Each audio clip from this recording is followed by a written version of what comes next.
நா. பார்த்தசாரதி அவர்களின் வெற்றி முழக்கம். அத்தியாயம் 51. தம்பியர் வரவு.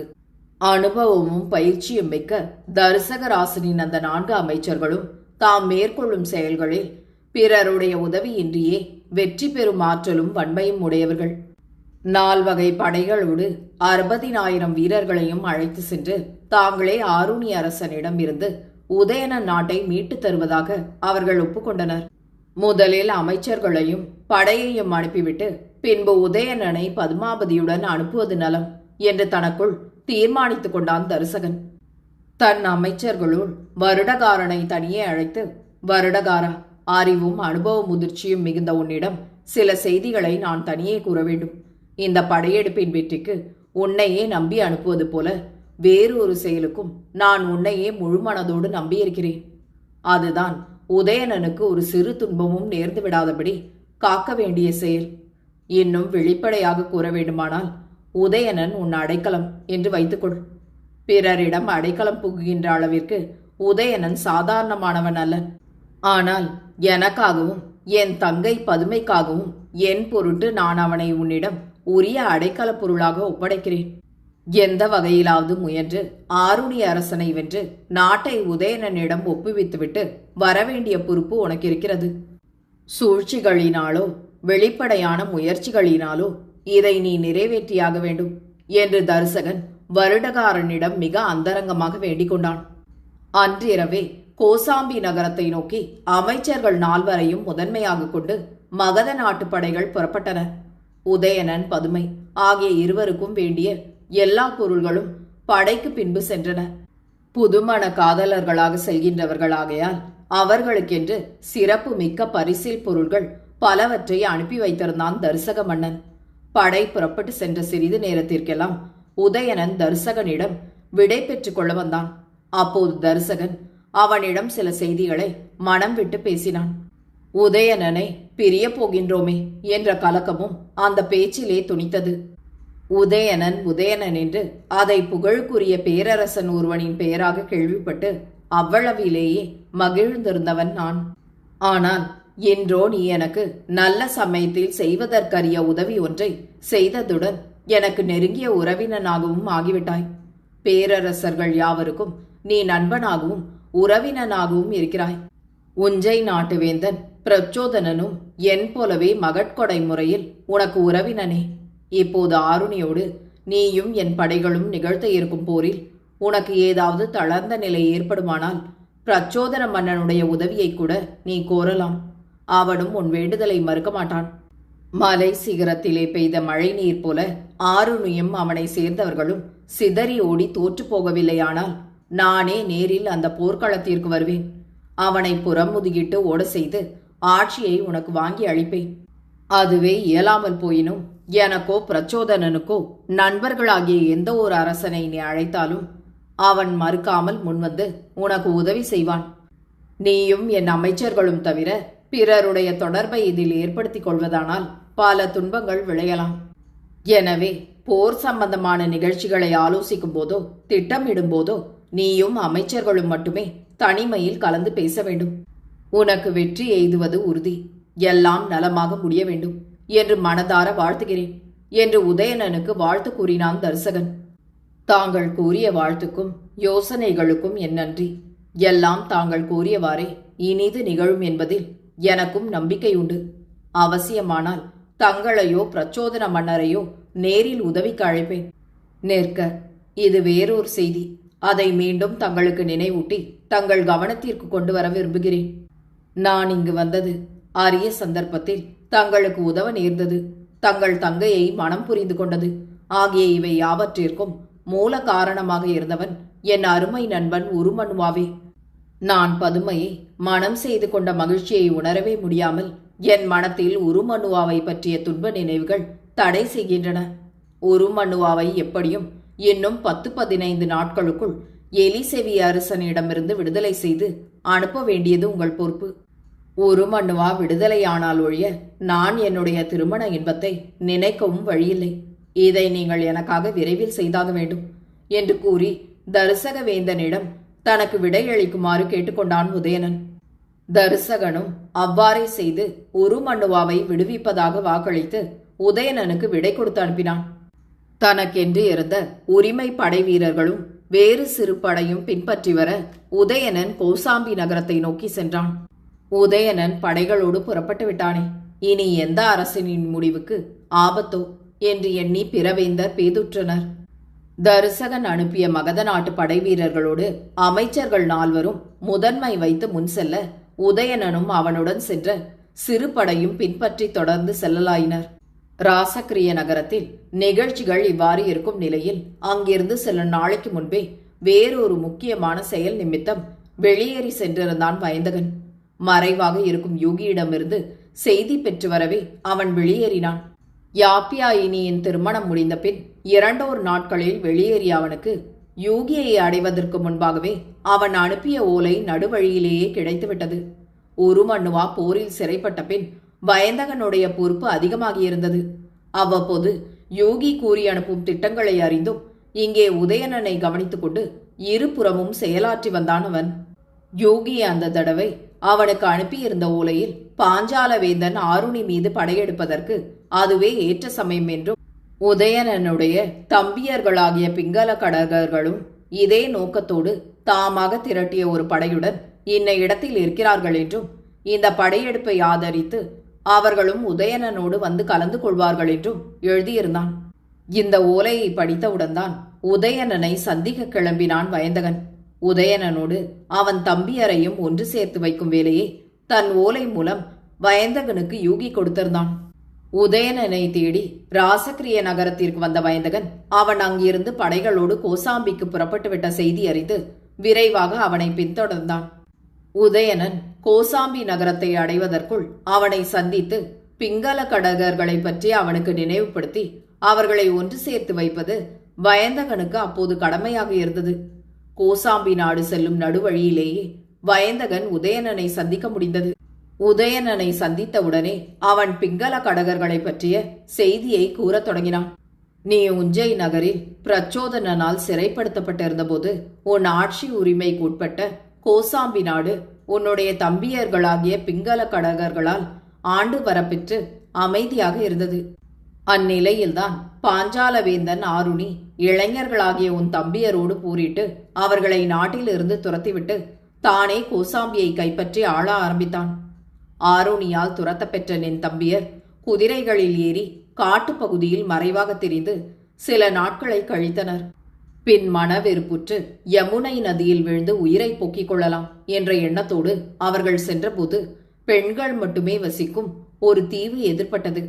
அத்தீவில் 12 மாதங்கள் வசித்த பின்னர் மீண்டும் ஆருணியோடு போரிட்டு அவனை வெற்றி கொள்ள முயலலாம் என்று எண்ணி இப்போது உன்னை போலவே வேறோர் இடத்தில் அவர்களும் போருக்கு ஆயத்தமாக இருக்கின்றனர்.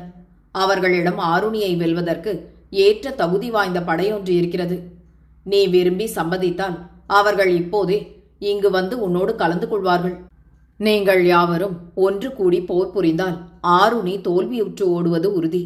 பின்பு வத்தவ குலம் உயர்வதற்கு எவ்விதமான தடையும் இல்லை என்று விளக்கமாக உதயணனிடம் வயந்தகன் கூறியதும் உதயணன் தன் தம்பியராகிய பிங்கள கடகர்களை உடனே சந்திக்க விரும்பினான். அவர்கள் தன்னோடு ஒன்று சேருவது அந்த நிலையில் அவசியம் என்று உதயணனால் உணர முடிந்தது. உதயணன் வயந்தகனை நெருங்கினான். வயந்தகன் ஒரு வீரனை அழைத்து ஏதோ கூறி அனுப்பினான். வயந்தகன் அவ்வாறு கூறி அனுப்பிய சிறிது நேரத்திற்குள்ளேயே பிங்கள கடகர்கள் தம் படையுடன் தமையன் உதயணனை சந்திக்க அங்கே வந்து சேர்ந்தனர். உதயணனை கண்டதும் அவனை அடிபணிந்து வணங்கி கண்ணீர் சிந்தினர் பிங்கள கடகர். பெற்ற தாய்க்கு பணிவிடை செய்வதற்கும் எங்களுக்கு கொடுத்து வைக்கவில்லை. ராமனுடைய தம்பி இலக்குவனைப் போல தமையனாகிய உன் கீழ் வழிபட்டு உன் சொற்படி நடக்கும் பாக்கியம் கூட இன்று வரை எங்களுக்கு கிடைக்கவில்லை. நாங்கள் முன்னை பிறவியில் செய்த தீவினையின் மிகுதியோ என்னவோ எங்களுக்கு நல்லவை எவையுமே நிலைப்பதில்லை என்று கண்ணீர் சிந்திக்கொண்டே உருக்கமான குரலில் அவர்கள் கூறியபோது உதயணன் மனம் இளகிவிட்டது. அவன் தம்பியர்களை தன் காலடியிலிருந்து தூக்கி நிறுத்தி தழுவிக்கொண்டான். உதயணனுக்கும் விழிக்கடையில் நீர்த்துளிகள் திரண்டு கண்கள் கலங்கிவிட்டன. நீங்கள் ஒன்றும் கவலைப்படாதீர்கள். எல்லா துன்பங்களும் விளைவதற்கு காரணமாக இருந்தவன் நான் ஒருவனே. நான் மட்டும் அன்றிலிருந்து என் மனம் போன போக்கிலே இருக்காமல் அமைச்சர்கள் சொற்படி நடந்திருந்தேனானால் இவ்வளவு தொல்லைகள் ஏற்பட்டிருக்க காரணமே இல்லை. என்னாலேயே இத்துன்பங்கள் நிகழ்ந்தன. அவற்றையெல்லாம் இனி கவலையுற்று என்ன பயன்? இப்போது நாம் எல்லோரும் ஒன்று சேர்ந்தது ஒரு வகைக்கு நல்லதாக போயிற்று. இனி ஆரூணியின் கதி நெருப்பிடையே அகப்பட்டு கொண்ட பஞ்சு பொதியைப் போல அழிந்து போவது ஒன்றுதான். நம்முடைய போர் திறமைக்கோ வெற்றிக்கோ இனி எவ்விதமான குறைவோ தயக்கமோ இல்லை. இன்று உங்களை சந்தித்ததிலிருந்து என்னுடைய நல்ல காலம் தொடங்குகிறது என்றே எனக்கு தோன்றுகிறது. எங்கோ ஓடி அழிந்து போனதாக எண்ணி நான் மறந்துவிட்ட நீங்களே எல்லா நலங்களோடும் திரும்பிவிட்டீர்கள். இதே போல என் அன்பிற்குரிய வாசவதத்தையும் யோகியும் கூட உயிரோடு திரும்பி மிக விரைவிலேயே என் முன் தோன்றுவார்கள் என்று எனக்குள் ஒரு விதமான நம்பிக்கை எழத் தொடங்குகிறது. எனது முன்னைய தவப்பயன் இப்போதுதான் விளைந்து பயனளிக்க தொடங்கியிருக்கிறது போலும். உங்களை இன்று நான் அடைந்தது போலவே பாஞ்சாலனை வென்று நமது அரசாட்சியையும் நாம் உறுதியாக அடைந்து விடுவோம் என்று கலங்கி நிற்கும் தன் தம்பியர்களுக்கு ஆறுதல் கூறினான் உதயணன். இறுதியில் தன் தாயை பற்றி தம்பியர்கள் கூறிய செய்தி நினைவிற்கு வந்தபோது உதயணன் உள்ளம் ஒரு கணம் உருகி தாழ்ந்தது. தம்பியர்களைப் போலவே தானும் தன் தாய்க்கு தொண்டு செய்யும் வாய்ப்பை இதுவரை பெற இயலாமல் கழித்தவன் என்ற ஏக்கம் அவன் மனத்தில் அப்போது தோன்றி நிலவி மறைந்தது. நா. பார்த்தசாரதி அவர்களின் வெற்றி முழக்கம். அத்தியாயம் 52. ஒற்றர் உரைத்தவை. வருடக்காரன் முதலிய அமைச்சர்களை அழைத்து தம்பியர்களையும் உடன் வைத்துக்கொண்டு சில முக்கியமான திட்டங்களை கலந்து ஆலோசித்துக் கொண்டு விட்டால் முன்னேற்பாடு நலமாக அமையும் என்று தோன்றியது உதயணனுக்கு. இந்த எண்ணம் தோன்றியவுடனே ஒரு காவலனை அழைத்து வருடக்காரனையும் இடவகனையும் கூப்பிட்டு வருமாறு அனுப்பினான் உதயணன். தன்னுடைய செல்வ தம்பியர்களாகிய பிங்கள கடகர்களை சந்தித்து அவர்களுக்கு ஆறுதல் கூறி தேற்றிய பின் ஆருணியை வென்று அவனிடமிருந்து தங்கள் நாட்டை மீட்கும் வழியை சிந்திக்கத் தொடங்கினான் உதயணன். அந்த சிந்தனையில் கலந்து கொள்வதற்காக அவன் அழைப்பை ஏற்றுக்கொண்டு வருடக்காரனும் இடவகனும் வந்திருந்தனர். மூவரும் கூடி ஆருணியை வெல்லும் வழியை ஆலோசிக்கலாயினர். ஆழ்ந்த சிந்தனைக்கு பின் வருடக்காரன் தன் மனதில் தோன்றிய வழியை கூறினான். உதயணனும் இடவகனும் அதை கூர்ந்து செவி மடுத்துக் கொண்டிருந்தனர். அரசர் பெருந்தகை, ஆருணியை வெல்ல முயலும் இந்த முயற்சியில் நாம் சாதாரண ஆற்றலை மட்டுமே செலவிட கருதினோமானால் அது போதாது. பயங்கரமான சூழ்நிலையை உண்டாக்குவதற்குரிய சில சூழ்ச்சிகளையும் சற்றும் தயங்காமல் செய்ய முற்பட வேண்டும்.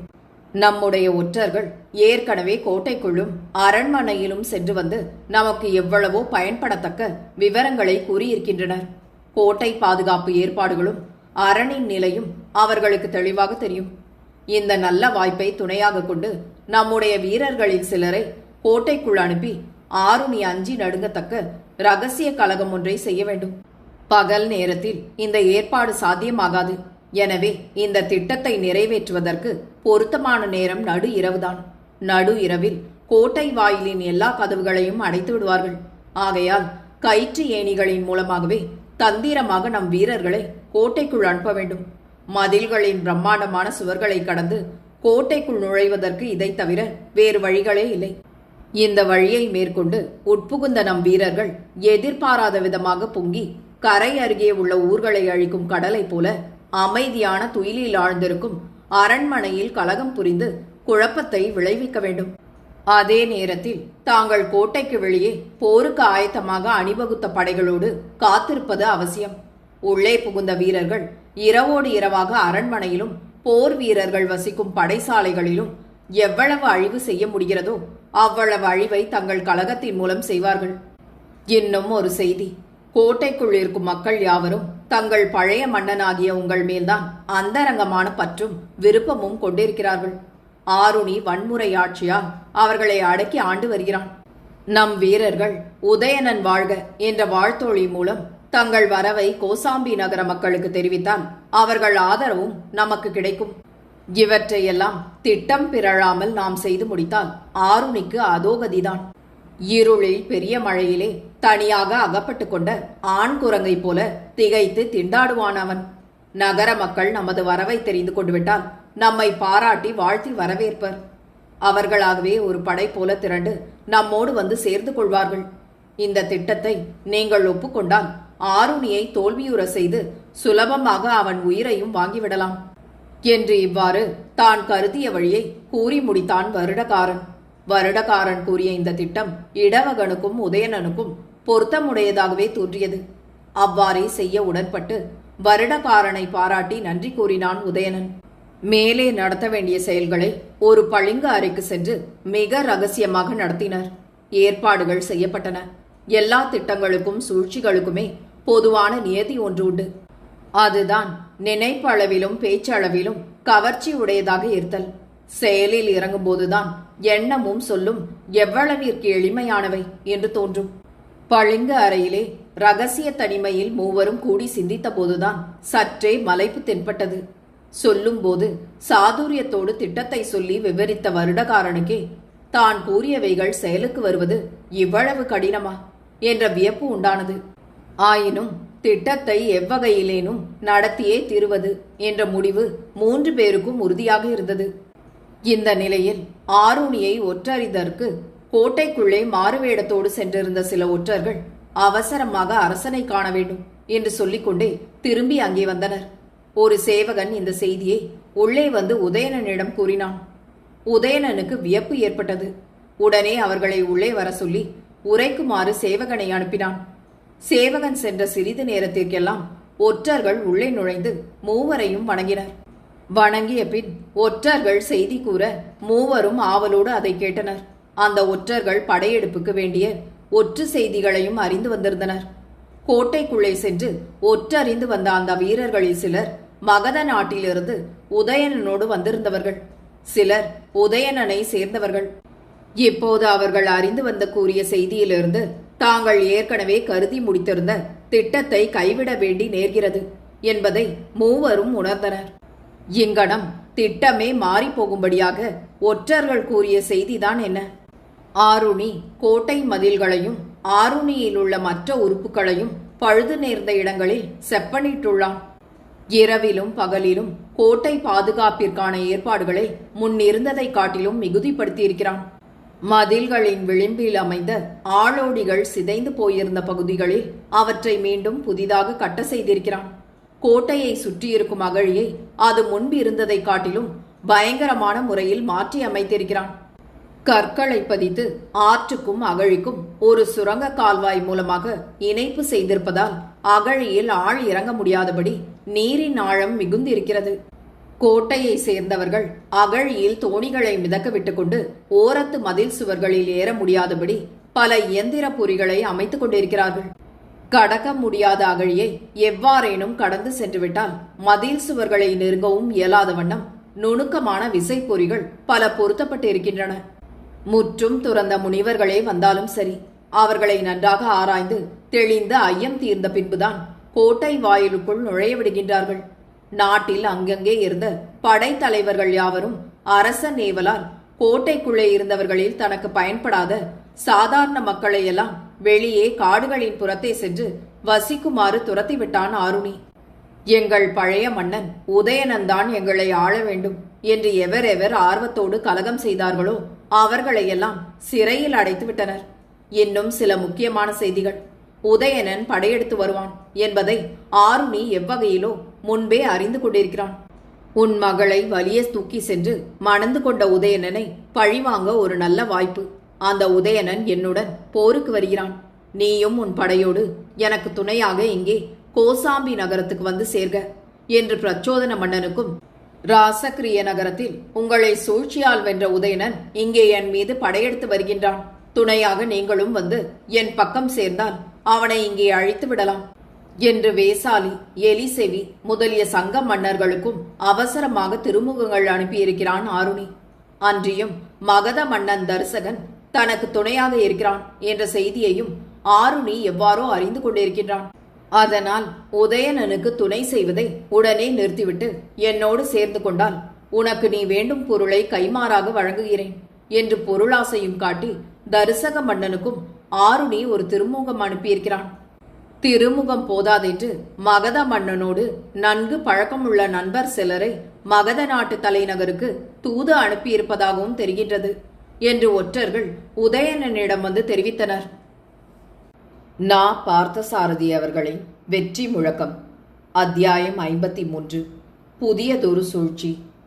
ஒற்றர்கள் சமயமறிந்து தெரிந்து வந்து உரைத்த மேற்கூறிய செய்திகள் உதயணனுக்கு பெரிதும் பயன்பட்டன. மதி நுட்பமுள்ள எந்த அரசனும் ஒற்றர்கள் தனக்கு மிகவும் வேண்டியவர்களே. ஆனாலும் அவர்கள் கூறுவதை அப்படியே நம்பிவிடுதல் கூடாது. உதயணன் தன்னை தவிர பிறர் யாருக்கும் தெரியாதவாறு வேறு சில ஒற்றர்களையும் ஆருணியின் கோட்டைக்கு அனுப்பியிருந்தான். அந்த ஒற்றர்கள் செல்வது இந்த ஒற்றர்களுக்கு தெரியாது. இந்த ஒற்றர்களை பற்றி அந்த ஒற்றர்களுக்கு தெரியாது. தனியே அவர்களையும் அழைத்து கேட்டபின் இருவர் கூறியதும் ஒத்திருந்தது கண்டு அதன் பின்பே இவை யாவும் உண்மைதான் என்று உதயணன் நம்பினான்.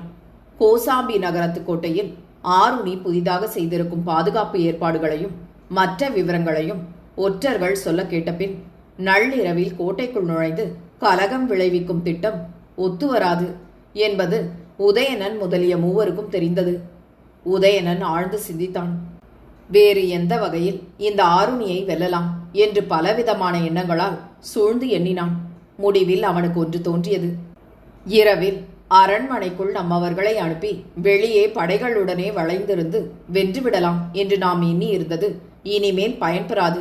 ஆருணி இப்போது இருக்கும் சூழ்நிலையில் அரண்மனை, கோட்டை முதலியவற்றில் மிகுந்த பாதுகாப்பு ஏற்பாடுகளை செய்திருப்பதாக தெரிகிறது. நாம் படையோடு அவனை வளைக்க தொடங்கும் நேரத்தில் அவன் உதவி வேண்டி திருமுகம் அனுப்பியிருக்கும் சங்க மன்னர்களில் யாராவது துணைக்கு வந்து அவன் பக்கம் சேர்ந்து கொண்டால் நமது நினைவு சித்தமடைவதற்கும் வழியே இல்லை. எனவே இப்போது வேறொரு புதிய சூழ்ச்சியை நாம் மேற்கொள்ள வேண்டியவர்களாக இருக்கிறோம் என்று கூறிவிட்டு எதிரே அமர்ந்திருந்த வருடக்காரனையும் இடவகனையும் அவர்கள் கருத்தை முகக்குறிப்பால் அறியும் நோக்கத்தோடு பார்த்தான் உதயணன். வருடக்காரனும் இடவகனும் சம்மதத்திற்கு அறிகுறியாக தலையசைத்தனர். உதயணன் வருடக்காரனை குறிப்பாக தன் அருகில் நெருங்கி வருமாறு கூறினான். அவன் வந்ததும் தன் கருத்தை அவனிடம் விவரிக்கலானான். வருடக்காரன், இப்போது உன்னை அடிப்படையாக கொண்டே என் மனத்தில் இந்த புதிய சூழ்ச்சியை உருவாக்கியிருக்கிறேன். இந்த புதிய சூழ்ச்சியும் உன்னுடைய திறன்மிக்க செயலாற்றலை கொண்டுதான் வெற்றி பெற வேண்டும். இப்போதே இந்த நொடியிலிருந்து நீ என்னுடைய பகைவனாக மாறி நடித்தால் ஆருணியின் நட்பு எளிதில் உனக்கு கிடைத்துவிடும். பகையாளி குடியை உறவாடித்தான் கெடுக்க வேண்டும். நம்மை சேர்ந்தவர்கள் கூட நீ உண்மையாகவே எனக்கு பகைவனாக மாறிவிட்டாய் என்று நம்பிவிடுமாறு அவ்வளவு பொருத்தமாக இந்த சூழ்ச்சியை நீ ஏற்று நடிக்க வேண்டும். ஆருணிக்கு வேண்டியவர்களை ஒருவர் விடாமல் நீ சந்தித்து என்னை வெறுத்து பேசி ஆருணியோடு இப்போதே நான் சேர்ந்து கொள்ள ஆயத்தமாக இருக்கிறேன் என்று கூறி அவர்கள் ஆதரவை முதலில் பெற்றுக்கொள். ஆருணியோடு உனக்கு உறவு ஏற்படுத்திக் கொள்வதற்கு இதுவே தகுந்த வழி. அவர்களிடம் எப்போதும் என்னை பற்றி இகழ்ந்தே பேசிக் கொண்டிருக்க வேண்டும். உதயணனுக்கு தன் புகழை பேணும் விருப்பமே இல்லை. போர் செய்வதற்கு ஆசையோ ஆற்றலோ அவனிடம் இப்போது கிடையாது.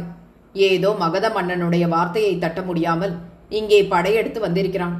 உறுதியாக இப்போது அவன் சிறிதும் ஆற்றல் இல்லாதவனாகவே இருக்கிறான் என்று என்னை பற்றி பலவாறாக கூறி இகழ்ந்து பேசு.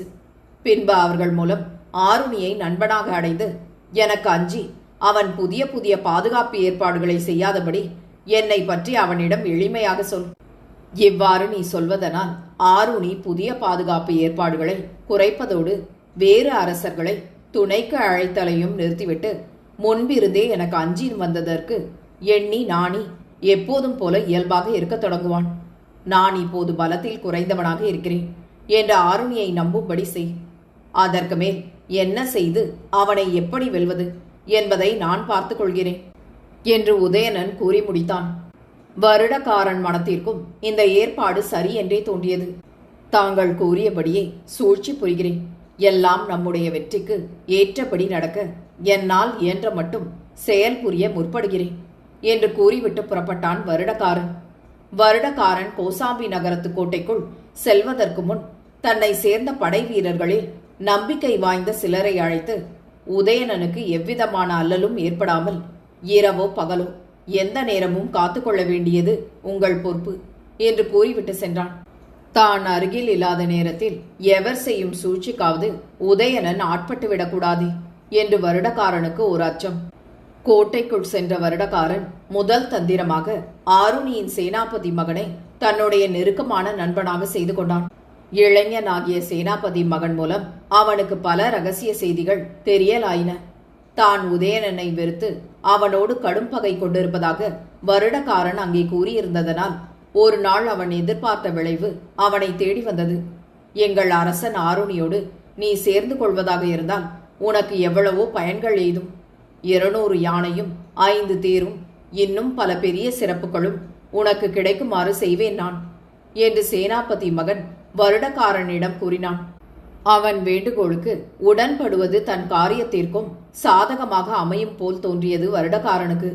எனவே அவன் சேனாபதி மகனிடம் தான் அதற்கு சம்மதிப்பதாகவும் தன் சம்மதத்தை அரசனிடம் சென்று கூறிவிடுமாறும் கேட்டுக்கொண்டான். உடனே சேனாபதி மகன் மகிழ்ச்சியோடு ஆருணியை காண சென்றான்.